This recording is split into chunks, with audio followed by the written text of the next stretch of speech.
እድሜ ዘመናችሁን በሙሉ ስትዋሹ የከረማችሁ ሰዎች ናችሁ። የምትዋሹትም በአንድ ሰው ወይንም በአንድ መጽሐፍ፣ በአንድ ባያችሁት ፊልም ወይንም ደግሞ በአንድ አስተማሪያችሁ አይደለም። ሁሉም ሰው እናንተን ዋሽቷችኋል ማለት ይቻላል። ሶሳይቲ በአጠቃላይ የምታዳምጧቸው ሙዚቃዎች፣ የምታዩቸው ሾዎች፣ የምታነቧቸው መጽሐፎች፣ የምትወዷቸውም ሰዎች ሁሉም ቢሆን የሚነግሯችሁ ነገር ተመሳሳይ ነገር ነው። ቼስ ሃፒነስ ይሏቸዋል። ደስታን ፈልጉ፣ ደስታን አባሩ ነው ይሏችሁ። እናንተ ደስ የሚያሰኛችሁ ነገር እንድታደርጉ ይመክሯቸዋል። እናንተ ግን ደስተኛ ካልሆናችሁ ወይንም ደግሞ ደስታን አጣው የምትሉበት ስቴጅ ላይ ካላችሁ የሆነ የተሳሳተ ነገር አለ፣ ትክክል ያልሆነ ነገር አለ ይሏችኋል። ስለዚህ እናንተም ማገኘው ብላችሁ ታባረራላችሁ። ደስታ ወዴት ነው ያለኸው ብላችሁ ማሳደድ ስትጀምሩ ምናልባትም ያንን ደስታ በዚህ ስራ መልክ አገኘው ይሆናል ብላችሁ የሆነን ስራ ለማግኘት ትጣጣሩ ይሆናል። ኢንስታግራም እና ቲክቶክ ላይም ገብታችሁ የሰዎችን ህይወት ስትመለከቱ እንደዚህ አይነት ህይወትስ በጣም ያጓጓል ብላችሁ ታስባላችሁና የእነሱንም ህይወት ለማግኘት ብላችሁ ትሞክራላችሁ።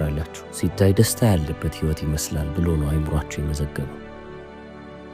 ታዲያ እነዚህ ነገሮች የበለጠ እያሳደዳችሁ በመጣችሁ ቁጥር የበለጠ ዊከር እየሆናችሁ ወይንም ደግሞ እየደከማችሁ ነው የምትመጡት። ከላይ ስትታዩ በጣም ደስተኛ ትመስላላችሁ። ሁሉም ሰው እናንተን ይመለከታል። ምንም ያልሆናችሁ ትመስላላችሁ። አዎ እናንተም ልብ ልትሉት አትችሉም። ቀስ በቀስ ግን እየደከማችሁ ትሄዳላችሁ። ስለዚህ አሁን እኔ ላስታውሳችሁ የመጣሁት ከኮምፈርት ዞናችሁ እንድትወጡ ለማድረግ ነው። ኮምፈርት ዞን ወይንም ደግሞ ይሄ የምቾት ክልላችሁ የእናንተ አደጋ ዞን ነው። ለመጨረሻ ጊዜ ከባድ ነገርን አስተውላችሁ ወይንም ደግሞ አቅዳችሁ ያደረጋችሁት መቼ ነው ብላችሁ መቼ ብላችሁ ትመልሱልኛላችሁ? ግቦቻችሁ ሲያስፈሯችኋል ወይ? ስትመለከቷቸው ይህንን ነገር ግን ባላደርገውስ የምትሏቸው ናቸው ወይ? እነዚህን ጥያቄዎች መመለስ ከከበዳችሁ እንግዲህ የቆማችሁበትን መሬት ሊባል አይችልም። በቃ ኦልሬዲ ወድቃችኋል ማለት ይቻላል። በጣም አስፈሪ የሚባለው ነገር ምንድን ነው ካላችሁ እናንተን እየረበሻችሁ አለመሆኑ ነው። ኮምፈርት ዞናችሁ ውስጥ ወይንም ደግሞ የምቾት ክልላችሁ ውስጥ ቁጭ ብላችሁ ሰላም ተሰምቷችሁ የምትቆዩ አይነት ሰዎች ከሆናችሁ በጣም አደገኛ ስቴጅ ነው።